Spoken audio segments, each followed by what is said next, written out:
Ravi de vous retrouver pour ce nouveau numéro du Dessous des cartes. Notre photo du jour nous emmène à Tripoli le 24 décembre 2021. Des habitants sont descendus dans la rue célébrer le 70e anniversaire de l'indépendance de la Libye. 10 ans après la chute de Kadhafi, on y voit les apparences d'un État-nation, d'une capitale, d'un peuple réuni autour d'un même drapeau. Sauf qu'on va le voir dans cette émission, la Libye post-Kadhafi, c'est en fait au moins deux Libyes. La Libye officielle, légale, reconnue par la communauté internationale, avec un gouvernement national. La Libye officieuse, celle du désormais célèbre maréchal Haftar. Et pour compliquer l'ensemble, des puissances étrangères qui décident de s'en mêler, pas toujours pour ramener la paix, mais souvent pour servir leurs propres intérêts. La Russie de Poutine, par exemple, ou la Turquie d'Erdogan. Le tout dans un pays, la Libye, stratégique, on le sait, pour la maîtrise des flux migratoires vers l'Europe, des trafics en tout genre et de la sécurité au Sahel. Alors démêler le chaos libyen quand le monde entier s'en mêle, c'est ce qu'on va essayer de faire aujourd'hui avec nos cartes. La Libye est un grand pays d'Afrique du Nord par sa superficie. Elle s'étend sur 1,8 million de kilomètres carrés, se situe à l'est du Maghreb et voisine avec la Tunisie, mais aussi avec l'Algérie.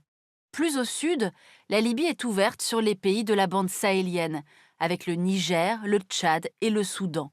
À l'est se trouve l'Égypte, au nord enfin, l'île de Malte et l'Italie.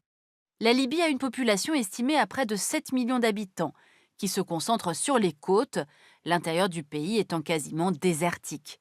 Cette répartition est notamment liée à la géographie des richesses de son sous-sol, puisque la Libye dispose de réserves d'eau ou encore d'or dans le massif du Tibesti. Mais surtout, la Libye regorge de pétrole et de gaz.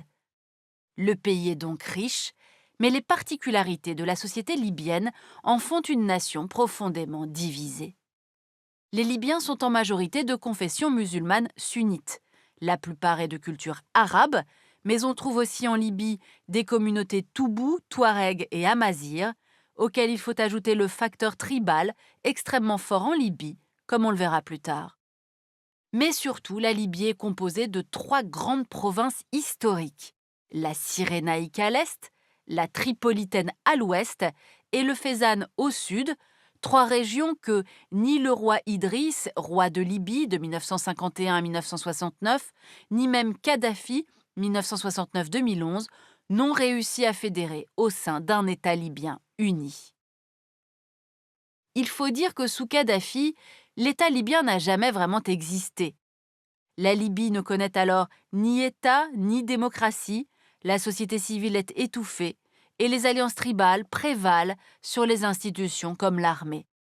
Quand Kadhafi meurt le 20 octobre 2011, c'est donc logiquement tout un pays qui s'effondre, avec très vite le retour des milices armées et des logiques tribales, mais surtout une division du pays en trois grandes provinces rivales, et c'est ce qu'on va voir maintenant. À l'ouest d'abord, où se trouve la capitale Tripoli, c'est le pouvoir officiel qui est installé depuis 2011.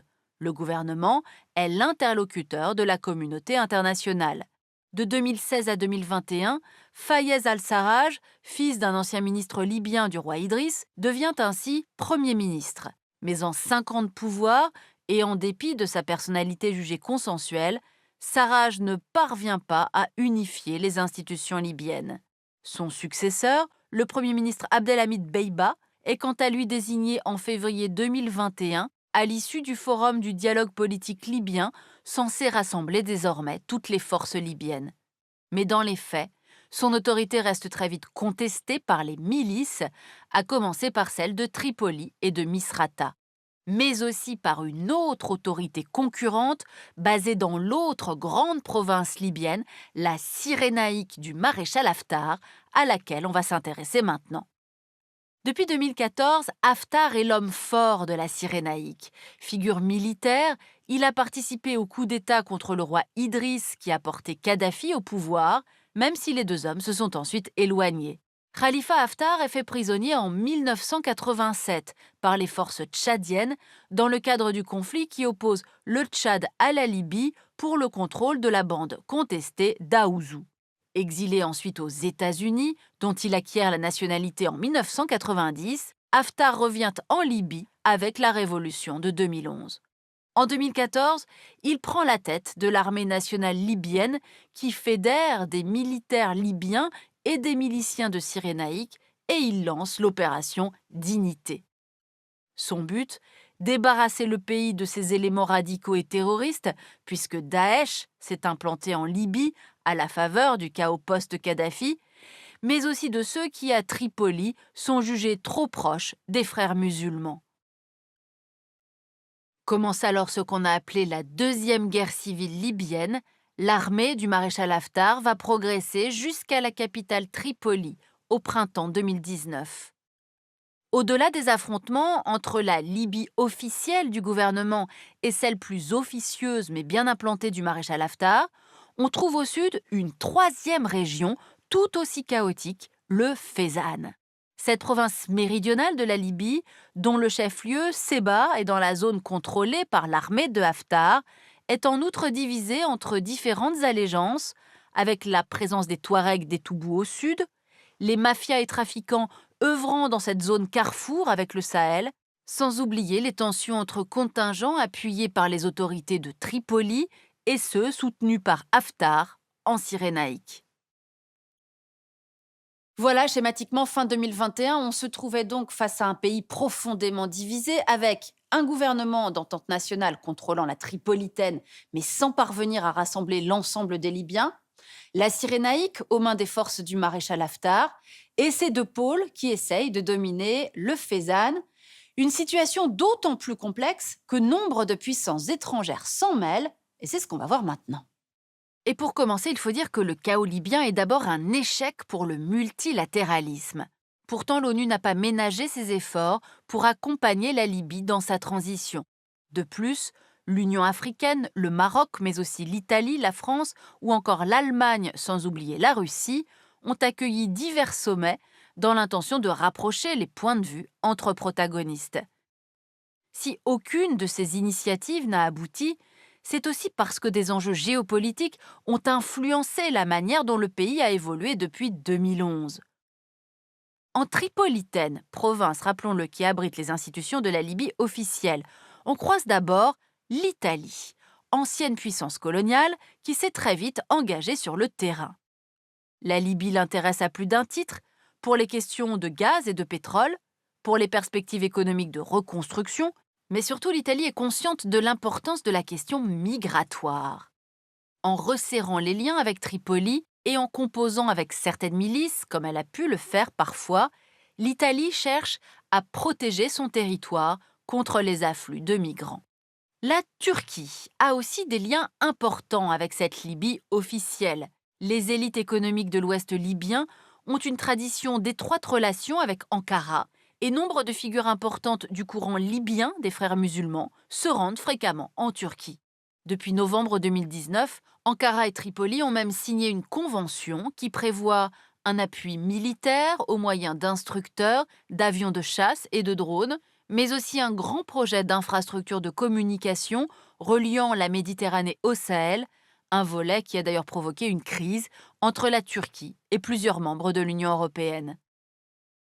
En Tripolitaine toujours, on ne saurait non plus oublier le rôle du Qatar. En raison de sa proximité avec des islamistes radicaux, Doha agit dans l'ombre de son puissant allié turc. Dans ce contexte particulièrement complexe, les États-Unis semblent s'en tenir depuis 2011 à une posture pragmatique. Ils soutiennent les institutions légitimes à leurs yeux, c'est-à-dire celles en place à Tripoli, et se concentrent surtout sur la lutte antiterroriste. Alors voyons à présent quelles sont les ingérences étrangères dans l'autre Libye, celle du maréchal Haftar. Ces troupes de l'armée nationale libyenne doivent elles aussi une partie de leurs moyens militaires, financiers, sécuritaires à un certain nombre d'acteurs étrangers que nous allons maintenant passer en revue. Il y a par exemple le soutien de l'Égypte, qui y a vu un appui dans sa lutte contre le terrorisme islamiste. La France également n'a pas hésité à jouer double jeu en soutenant à la fois le processus de transition à Tripoli, mais en misant également sur le nouvel homme fort de la Libye, au risque de fragiliser le processus de paix. Sans oublier les Émirats arabes unis, à la fois farouchement opposés aux frères musulmans et trouvant sur le terrain libyen une occasion de défier le Qatar. Les Émirats et leurs alliés saoudiens ont ainsi soutenu des milices salafistes et déployé des drones et des Mirage 2000 à l'est de Tobrouk pour appuyer l'armée d'Haftar. On peut même ajouter à ces alliés de circonstance le gouvernement syrien qui a envoyé des combattants officiels auprès de l'armée du maréchal. La Russie, enfin, n'a pas hésité à déployer des mercenaires de la force Wagner, déployant aussi des instructeurs militaires à Benghazi, à Mourzouk ou encore à Tripoli, au plus fort des affrontements en 2019. Khalifa Haftar bénéficie aussi de l'appui de mercenaires tchadiens et soudanais qui ont trouvé en Libye un moyen lucratif de poursuivre leur logique de combat. Enfin, les régions les plus au sud de la Libye restent quant à elles en partie sous contrôle de combattants Toubou et Touareg. Voilà pour cette tentative de démêler le chaos libyen par les cartes en comprenant la coexistence de ces différentes Libyes et les ingérences étrangères dans cette région du monde. Dans ce pays à ce point désorganisé, les trafics en tout genre, on l'a dit, prospèrent, mais il en est un bien sûr plus dramatique que tous les autres. En 2021, au large des côtes libyennes, selon l'Organisation internationale pour les migrations, il y aurait eu 1500 morts, qui n'auront donc jamais atteint l'Italie, située, rappelons-le, à seulement 300 kilomètres. Nous avons préparé avec lui cette émission le chercheur Bara Mikhaïl, qui publie chez l'Harmattan ce livre « Libye, guerre et convoitise ». Ainsi s'achève ce nouveau numéro du Dessous des cartes. Rendez-vous bien sûr la semaine prochaine, même endroit, même heure. Et d'ici là, n'oubliez pas notre site internet arte.tv. À bientôt.